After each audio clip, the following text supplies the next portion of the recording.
Kita lanjut sedikit lagi analisa apakah akan terjadi Perang Dunia Ketiga yang dimulai dari Ukraina. Dalam seminggu terakhir ada kabar bahwa beberapa mahasiswa India, Amerika, dan beberapa negara mahasiswanya meninggal akibat serangan udara di Ukraina yang sudah menginjak di hari ke-20. Begitu juga gedung konsulat Slovenia di Kharkiv kena bom. Kemudian Presiden Ukraina Zelensky mengizinkan foreign fighter, atau dalam hal ini dijelaskan adalah pejuang dari negara lain yang sejauh ini adalah pihak swasta. Namun kehadiran pihak swasta bernegara asing non-Ukraina ini pertanda menyeret bangsa lain mulai berperang di Ukraina. Kemudian Rusia menyerang dan menguasai pembangkit listrik tenaga nuklir terbesar di Eropa yang hal ini bisa membahayakan seluruh Eropa. Banyak negara Eropa dan sekitar Ukraina, kalau kepentingan negaranya atau nation interest negara tersebut terganggu atau ada rakyatnya menjadi korban perang Ukraina, untuk menunjukkan kedaulatan atau sovereignty bangsa dan negaranya, kemungkinan akan bertindak membalas. Mereka saat ini menjadi waspada dan bersiap perang demi menegakkan kedaulatan bangsa dan negara tersebut. Kemudian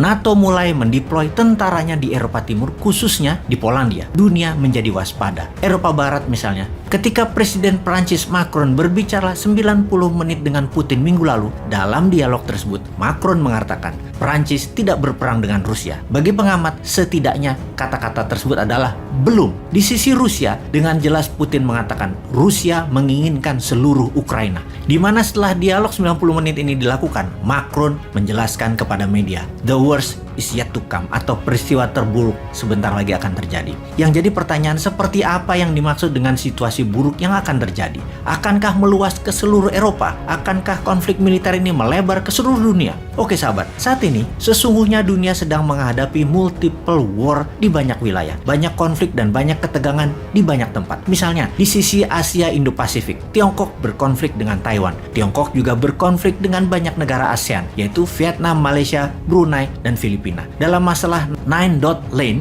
di Laut Utara Natuna, Tiongkok tidak ada masalah dengan Indonesia karena Indonesia menyerah kepada Tiongkok dalam Nine Dash Line ini di Laut Utara Natuna tersebut. Kenapa? Karena Indonesia takut tidak ada investasi masuk ke Indonesia. Jadi Indonesia memilih diam dalam urusan konflik di Laut Natuna Utara. Tiongkok juga berkonflik dengan India, terutama dendam lama India ke Tiongkok sejak tahun 1962.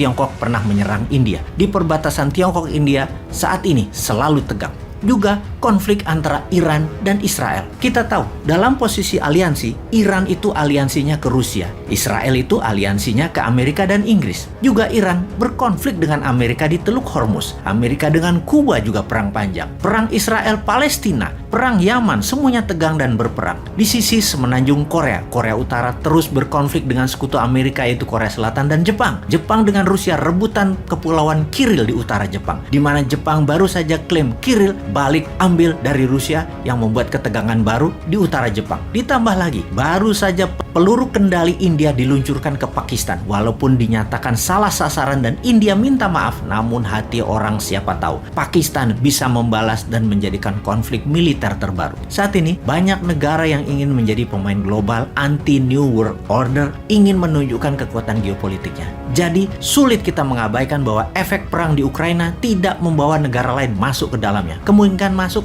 besar. Satu hal lagi yang mengerikan, kalau benar-benar terjadi perang dunia ketiga, yaitu pasti menyertakan bom nuklir. Kalau perang dunia ketiga benar terjadi, pasti bom nuklir digunakan dan diledakkan. Saat ini ada 9 negara mempunyai senjata nuklir di tangannya. Amerika, Rusia, Perancis, Tiongkok, Inggris, Pakistan, India, Israel, dan Korea Utara. Satu lagi yang ke-10 adalah Iran. Iran mempunyai keterampilan yang sama memproduksi bom nuklir, tapi belum saat ini. Jika di total ada 13.000 hulu ledak nuklir di tangan negara-negara ini. Senjata sebanyak itu cukup, bahkan lebih dari cukup untuk memusnahkan seluruh umat manusia dan membuat dunia menjadi kiamat. Rusia sudah mengancam akan menggunakan nuklir dan membuat pasukannya siaga 1 untuk menggunakan nuklir, di mana Amerika serius sekali menanggapi ancaman tersebut sehingga ICBM, Intercontinental Rudal Ballistic Missile, mulai disiagakan dan dites agar juga siaga 1. Sungguh, dunia tidak akan kuat menanggung efek perang nuklir. Apapun cerita ini, semua tidak ada yang mengetahui kemana arah perang sesungguhnya. Apakah ini semua menjadi pengawal perang dunia ketiga?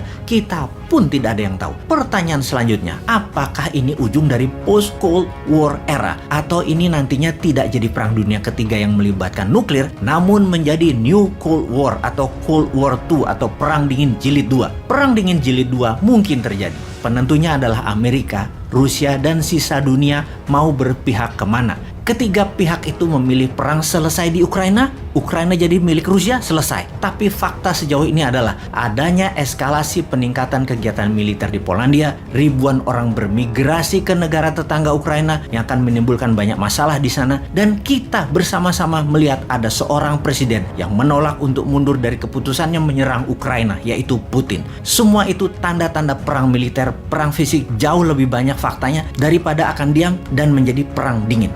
Satu hal yang pasti, kemanapun arah dunia ini bergerak, kita memasuki new era of geopolitik dunia. Sudah siapkah Indonesia? Hurrah!